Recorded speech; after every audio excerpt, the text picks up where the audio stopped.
My approach to this subject is focused on three main areas. The first one of which is the historical perspective of growing old in America, I call it.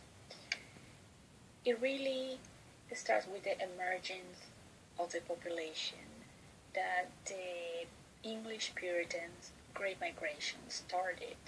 They came to the United States, they settled on the northeastern part of this country, and they came by the thousand. Just about 20,000 of them came in families, moms, dads, children.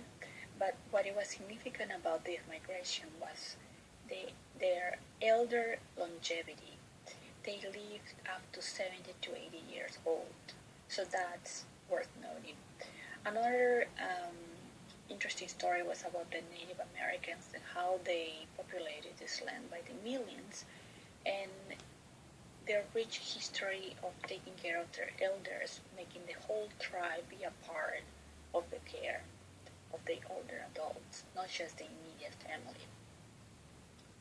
Then we move into the Industrial Revolution and how that brought moving from rural areas to the urban areas, and how really were the young individuals that came from other European countries and populated the rural areas, leaving their elders behind back home.